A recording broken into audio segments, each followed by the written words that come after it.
Salam sejahtera jemaat yang dikasihi Tuhan Yesus Kristus. Bertemu kembali dalam renungan harian GKI Kebonjati bersama saya, Penatua Daryanti. Hari ini saya mengajak Bapak Ibu sekalian untuk bersama-sama membaca dan merenungkan firman Tuhan sebagai pelita dan suluh bagi setiap langkah kehidupan orang percaya. Mari kita membuka firman Tuhan dari kitab 1 Yohanes pasal 5 ayat 13 sampai 21. Semuanya itu kutuliskan kepada kamu, supaya kamu yang percaya kepada nama Anak Allah tahu bahwa kamu memiliki hidup yang kekal. Dan inilah keberanian percaya kita kepadanya, yaitu bahwa Ia mengabulkan doa kita jika kita meminta sesuatu kepadanya menurut kehendak-Nya. Dan jikalau kita tahu bahwa Ia mengabulkan apa saja yang kita minta, maka kita juga tahu bahwa kita telah memperoleh segala sesuatu yang telah kita minta kepadanya. Kalau ada seorang melihat saudaranya berbuat dosa, yaitu dosa yang tidak mendatangkan maut, hendaklah ia berdoa kepada Allah dan Dia akan memberikan hidup kepadanya, yaitu mereka yang berbuat dosa yang tidak mendatangkan maut. Ada dosa yang mendatangkan maut, tentang itu tidak kukatakan bahwa ia harus berdoa. Semua kejahatan adalah dosa, tetapi ada dosa yang tidak mendatangkan maut. Kita tahu bahwa setiap orang yang lahir dari Allah tidak berbuat dosa, tetapi Dia yang lahir dari Allah melindunginya, dan si jahat tidak dapat menjamahnya. Kita tahu bahwa kita berasal dari Allah dan seluruh dunia berada di bawah kuasa si jahat. Akan tetapi kita tahu bahwa Anak Allah telah datang dan telah mengaruniakan pengertian kepada kita supaya kita mengenal yang benar. Dan kita ada di dalam yang benar, di dalam Anak-Nya Yesus Kristus. Dia adalah Allah yang benar dan hidup yang kekal. Anak-anakku, waspadalah terhadap segala berhala. Renungan harian hari ini saya mengambil tema hidup sebagai warga kerajaan Allah. Menjadi penduduk Indonesia berarti kita adalah warga negara Indonesia. Undang-Undang Dasar 1945 mengatakan bahwa warga negara Indonesia adalah orang-orang bangsa Indonesia asli dan orang-orang bangsa lain yang disahkan dengan undang-undang sebagai warga negara. Sebagai warga negara, kita memiliki persamaan hak dan kewajiban, antara lain hak untuk mendapatkan perlindungan dan kepastian hukum, hak untuk bekerja dengan perlakuan yang adil dan layak, menyampaikan pendapat, mendapatkan pendidikan, dan sebagainya. Namun, kita tidak boleh mengabaikan kewajiban kita, yaitu taat kepada hukum.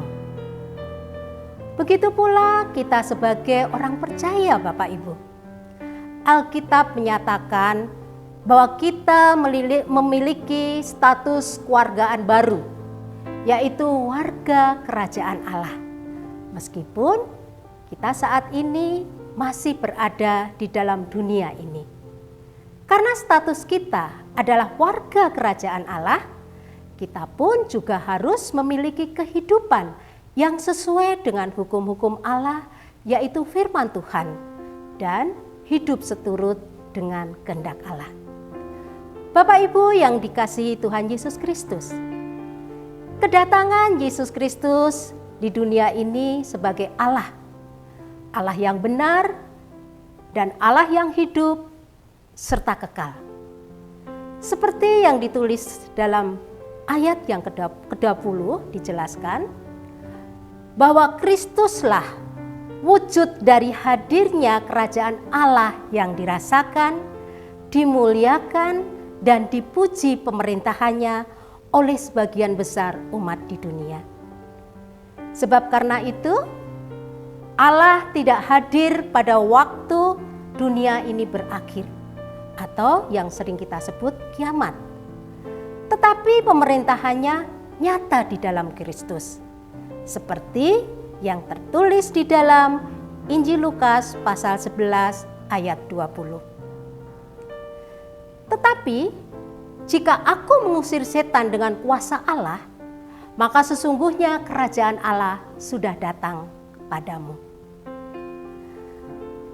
Bapak Ibu yang dikasihi Tuhan Yesus Kristus, sesungguhnya sebagai warga kerajaan Allah, di mana Yesus menjadi raja, ya, dalam ayat 14 dan 16 dikatakan, setiap warga kerajaan Allah memiliki dan mempunyai hak untuk menghadap Sang Raja di dalam iman, pengharapan, dan doa.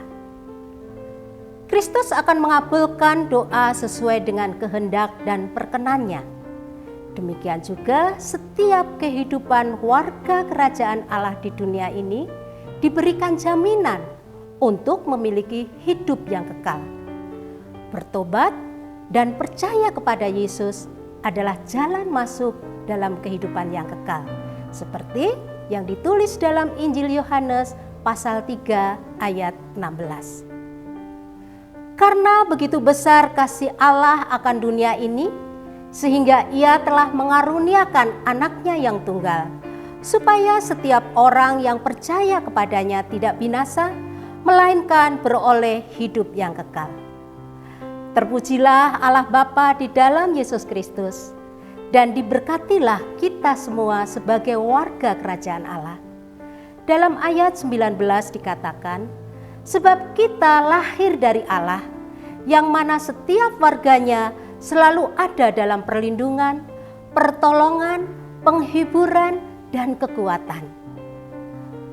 Peristiwa awal tahun 2020 yang sampai saat ini belum berakhir, semua orang mengalami dampak dari pandemi COVID-19. Namun, Allah tetap menyatakan kuasa dan belas kasih-Nya kepada kita semua. Ketika kita mengalami keterpurukan hidup, sakit penyakit, kekhawatiran, kuasa-Nya nyata dirasakan dan memberikan kesembuhan serta pemulihan kepada kita semua. Walaupun pandemi COVID-19 memberi banyak akibat, di antaranya keluarga yang dipanggil menghadap kehadirat Bapa di surga.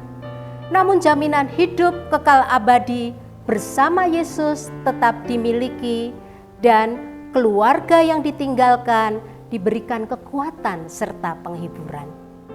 Iman, pengharapan, dan doa dari setiap warga kerajaan Allah ada sebuah jaminan yang dimeteraikan untuk menghadapi berbagai pergumulan kehidupan. Setiap hari, setiap minggu, bahkan setiap bulan di sepanjang tahun 2022 yang akan kita jalani. Jaminan itu ada dan nyata. Seperti yang ditulis dalam 2 Korintus pasal 1 ayat 22. Firman Tuhan bersabda kepada kita semua.